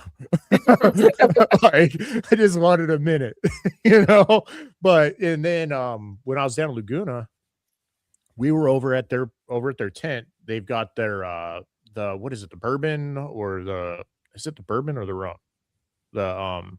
That they've got part of. I have no idea. No, neither one of you guys drink. Should know. Well, we do, but I can't remember. I've got it upstairs in the fridge. But either way, he's got his brand of alcohol, right? And well, we got some when we were here at the Ridge, and we were like, oh, well, we're down in Laguna. We'll go over there and we'll get another free sample. Take that back to the hotel room, right? And then we saw him, and we had overheard his team talking about him wanting to go to lunch. And when my wife was pregnant with my daughter, we went on like this movie, like this binge of John Wick. Like we ended up watching the whole, like every John Wick movie. I made her watch all of them. She like didn't see any of them, so we sat down and watched all of them. Yeah. And the Matrix, right? Yeah. Yeah. Yeah. The whole John Wick series is all about dog. She was more worried about the dogs, yeah. Yep. Right. So, but like my wife was like, it's like part of our story is the John Wick movies, and then that's Keanu. And I was wondering if maybe we get some pictures. So, I was like, yeah, well, right now, if you walk over there, you might be able to catch him before he goes to lunch. And before my wife could make it like halfway, all of a sudden, like we're in the corner of Laguna Seca, like there's nobody really over there. And all of a sudden he steps out and now there's a huge flood of people. And I'm like, well, how does this happen? There was nobody over here but us. And then he pops out and here comes a swarm. And so there was a lot of people all getting pictures. And then my kids were able to go up. My son and my middle daughter were able to go up and get a picture with him. And so like that was the deal. Yeah, so it was super cool that they were able to get that picture, but it was crazy of how fast people came in. And then like his manager or whatever was like, yo, he needs to go to lunch.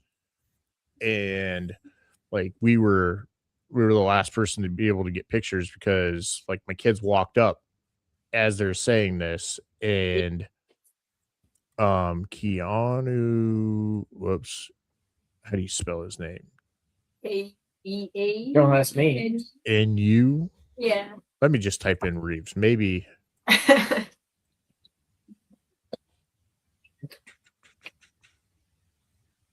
Oh, no. Oh, it doesn't. My computer doesn't know who he is. I got a picture of him somewhere with the kids, which I thought was super cool that he was like, no, hold on. I'll get a picture with them. He's awesome. Like he's such a, I mean, I haven't met him yet, but like the patience he has to have to do that. I know. Like I commend him for that because they're like this story, like the dude was trying to go to lunch, right? Yeah. And then people come up and he was taking the time out of his day to sit there and be like, yeah, hey, let's take some pictures, Has to be told by his bodyguard that it's time to go. Yeah. I mean, he's a man for the people, and he's super humble and down to earth, and doesn't like, if you met him on the street and you didn't know who he was, you wouldn't think twice about like his, like everything that he's done. He'd just be like a normal person. That's why I'm like, I would love to have him on, on the show, go out a beer and just talk motorcycles, just talk about anything else. Talk about how he's famous and he's done this movie and that, but like talk about the bike stuff. Like I want to know like what's your favorite beer? What's your go-to snack? Like what got you into motorcycles? Like, all these other things that aren't, movie related necessarily. Like that's your career. Who really wants to sit there and talk all the time about your career, or whatever, right? But talking about snacks, what's your guys' go-to snacks? Do you even snack? Not really. Do you even snack? What type of question is that? So I eat mostly snacks. So I work from home most of the time. So I like eat all day, but snack. Yeah. So like I eat yogurt. I make like these little peanut butter energy bites. What? I like steak. So like you just steak. I'm stoked. Steak is your favorite snack. Steak is my favorite snack. Beer. Beer is your favorite snack. What's your go-to? What's your go-to brew? I'm a well-seasoned drunk. No, that's not the right word. Are you a stout guy? Are you an IPA guy? I keep it simple anymore. Miller Lite. We did the whole microbrew thing. Miller Lite drinkers, and there's nothing like a cold Miller Lite in a bottle. That's nice. And steak bites. Bring this guy steak bites. And steak. She's like, what are you hungry for? Steak. He's like, the answer to that is always steak. Okay. All right. So when you're walking through a gas station or a grocery store and you see something in the aisle, what is your guilty pleasure? Like you see it and you can't pass it up. Don't say beer. No, so the funny thing is that Brandon doesn't take me grocery shopping very often. So when we get to the aisle, like that or the checkout, I always put a Hershey's chocolate bar on the belt like I'm a child, where I'm like trying to sneak it in with mom. You can't see that. She scanned it. Like every time. Oh, Hershey's. What about you, Bryanna? What's your guilty pleasure? Especially if I'm like on a road trip, Cool Ranch Doritos. I love some Ranch Doritos. Yeah, for me, it's the meat sticks. I'm like not big. $5, like the $5 meat sticks. Mm-hmm. Yeah, those are my guilty pleasure whenever I go to like a grocery store. When I'm going to a gas station, it's peach rings. Okay. I love me some peach rings. Sometimes I'll do the Raisinets. Those are good too. Or Swedish fish. That's like something to eat while you're driving. Oh man, we're on the road a lot, so like a Swedish fish, like sitting on the dash for a little bit when they get nice and warm and like soft. That's my. Her facial expression. You say, she's like, the peach rings are the same way. You leave them there. If a peach ring is in your truck for a track weekend coming home, those peach rings are good. Yeah, they have to. They have to. Goes and intensifies. Yeah, it's got to settle in. So oh man. And this is why I don't snack. I get shamed, judged. Snack shaming. Oh man, that is awesome. Steak. Oh man. So let's see here. What's your favorite racetrack, Josh? I like Daytona. Daytona is like probably my favorite track. Because of the racing that you get to do there. I mean, we've ridden so much on the East Coast, and other than that, like NJP has a special part of my heart, but it's not necessarily a fun track. Summit Point's cool, and a lot of people don't think about it. We got married at VIR, but I wouldn't say I necessarily love the track. I just love the facility. But like I like a mental attachment to it. Yeah. It means something to us. Yeah. She's like, I suck at VIR, so there's that. Podium there. Yeah. Yeah, right. So we're gonna end up wrapping this up. I'm running out of time. I just got a text message saying that food is done. Is it steak? Is it steak? It's Are we getting chicken sandwiches tonight? Yeah. Yeah. All right. So I've got some friends coming over. I've got a pool table behind the camera. So I like to play pool. But so I've got 3 more things. All right. One, if you were to give a message to anybody out there, whether they're pursuing racing or something else, what would that be? Just like a philosophy of life? Well, like if you were going to give a piece of advice to somebody on like pursuing their dreams or whatever, right? Like what would it be? Or just a message in general? For me, it would be to not give up. And there's something to be said for like, just doing the same thing over and over again. That is like the definition of insanity. So that's not right. Yeah. So you got to put in the hard work, but like, don't give up. So I felt the rejection from BTR those 2 years they rejected me, and I had no explanation as to why, and I had no idea what they wanted, but I kept trying. And I didn't just keep doing the same thing. I started racing. I started doing things on my own. I started like setting myself apart in some other way, even if it wasn't just to get into BTR, because I really thought I was going to get rejected again. I was just so used to it. So when I got it, I'm like, what? Yes. Don't give up is my you got to keep philosophy. Yeah, I know that's a good one. I like getting no.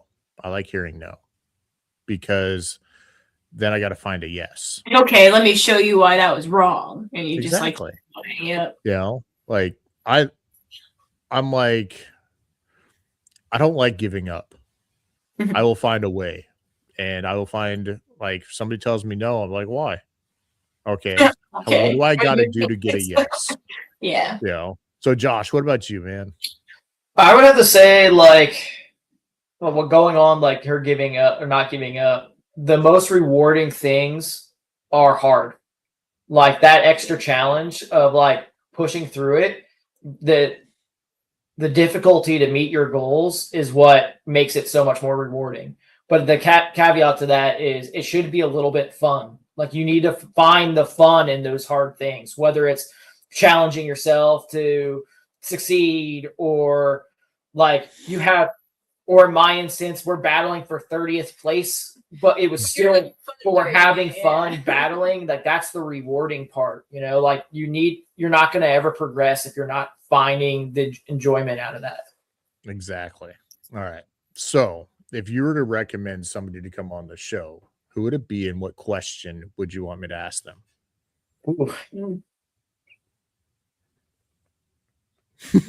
I see the gears turning. I like it.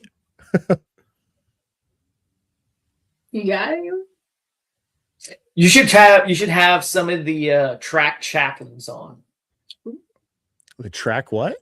Chaplain. So like Track most chaplains. of the like a MotoAmerica, ASRA, CCS, we'll always have a chaplain, a pastor, somebody that's there doing service on Sundays or something like that. We're not talking to everybody. We're not particularly religious people, but we have good relationships with those chaplains, and they would be some of them ride, some of them don't. They see everything. But yeah, Nice. ask them. But they don't judge. I would have I'd have one of them on and ask him maybe John Dotson and ask him what his most rewarding thing he's experienced in the racing world or racing community. Okay. What about you, Bryanna? I don't know. That's a really good answer. That is. But is there Like is there any other gals from BTR that you think would enjoy coming on the show? I think any and all of them would. So there's only 4 of us that are second year, so we're a little bit more used to the like talking on camera kind of thing now. Maybe I don't know. I'm way better than I was. I promise. But there are a lot of we have 6 new girls this year, and they're like drinking from the fire hose right now. You know, learning how this goes, learning as fast as they can. So really, I think we have a really good group of girls this year. We're all kind of clicking so far. Now we haven't raced each other yet. I'm sure something will come up from that. We'll see. Yeah. I think any of them, if you wanted recommendations, any of them would be thrilled to jump on the show, just talk about their perspective and their experience in the program. Well, I mean, BTR is a really difficult program to get into. It's very difficult. So like you were saying, you tried for 3 years and you finally got in. Perseverance, the dedication, and finding ways to continually improve. That way, they notice you.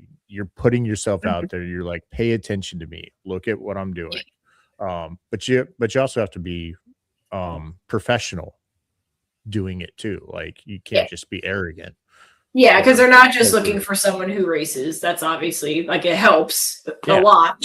But they're looking for the fit and they're looking for the professionalism. They don't want someone running around, you know, just like slandering the program. So we don't need that rooster out there. No, Oh, all right. Well, so you guys want to shout out any of your sponsors before we wrap this up? You got more. Yeah, I know, but I should have listed them out. So obviously I'm here largely thanks to BTR and Royal Enfield, and we have tons of sponsors behind that. I have personal sponsors as well that help me with my suit. That's something the program doesn't cover. So shout outs for my personal sponsors are Hightail Hair. If you ever see me put my helmet on or put my suit on or everything, put my helmet on first. So I tuck my hair in. Really cool product. If you have long hair and you ride, it kind of protects it. If you do crash, then you don't like lose your hair. It's great. Not that I've tested that yet, but so Hightail Hair. We have our own little thing called BJ Racing Speed Shop. We have merch that we do there. We kind of support our own racing through that. So our merch can be found on bjracing.shopify.com. Did I say that right? BJR Speed Shop. bjrspeedshop.shopify.com. So check that out if you want some cool merch. We always have new things going, little koozies and things like that Josh likes to do. I gotta talk to you about that. Keep going. Sorry. Josh is obsessed with that or designing stuff, so it's fun. So we have On the Gas. It's a personal training sponsor. She actually sponsors both of us. So she's really pushing her like personal training for like a high performing athlete, specifically in motorsports. Mid Carolina Speedway, it's our local dirt track, owned by a good friend of ours. He kind of brought it back to life, so we do spin some laps there still. Southeastern Custom Homes, actually owned by the same guy that owns the dirt track right now. Custom home builder in South Carolina. Did I miss any? People. So Millennium Technologies is a big support, other than on the gas. They Millennium Technology is a big supporter of mine to help me get some motor work done, any maintenance, machine work that I need done for any of our bikes' motors. West Coast Hot Shoes, they make steel shoes for flat track. They're local to us. Wade Lomas helps us out big time. Gives us a place to ride and make sure our hot shoes all good, and helps us go road racing, bringing flat trackers or road racers into flat track. Learn a little more training and getting the bike loose, things like that. Pro Auto. Sorry, I forgot Pro Auto. Auto Body Shop, not Auto. Whoa, I said Auto Body. He would be mad at me for that. High performance auto shop down the road from us. A really good friend of ours. He sponsors both of us. He helps us with just keeping our rig working, especially when it comes to the tires. Yeah. And then KYT helmets, and I think that's all of mine for this year. I think so. We're really bad at this. Yeah, we're really bad. Not used to having sponsors. If you see us using a product or something, usually it's somebody helped us out. Like K-Tech's another one. K-Tech is a big supporter of Nice. BTR. For BTR. In return, I was able to make a connection there, and they supported me for this year and last year. Learning a lot about suspension and learning about their products, and it's been really cool. Oh, dude, that is cool. Well, I appreciate you guys so much for giving me the opportunity to be able to have you guys on the show to talk about your story, talk about being, a married couple in the paddock of MotoAmerica, and like, I can tell that you guys have got one hell of a bond, and your story is it's really inspirational for just like couples in general to be able to mesh that well, and to be like, it's really difficult for some people to take criticism from their spouse, especially when there's competitiveness going on, right? So thank you guys again for coming on the show. I mean, I'm winning. So you're winning. Yeah. That's what my wife says. Like, I was like, hey, well, what do you think? Right. No, we're not the only couple in the racing world or motorsports world, and it can work. And I think that it's a big part of our relationship and how we built our relationship.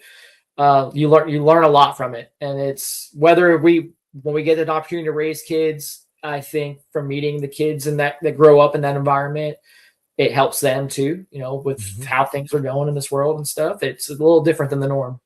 Right. All right. Well, that's going to do it for this show. I appreciate everybody who came in and watched, commented, liked, shared. Stick around or tune in. Yeah, you guys stick around for a couple minutes. Okay. But we're gonna have Mark Morrow back on the show coming up here in the next week. So be on the lookout for that. And until next time, we'll catch you on the next ride.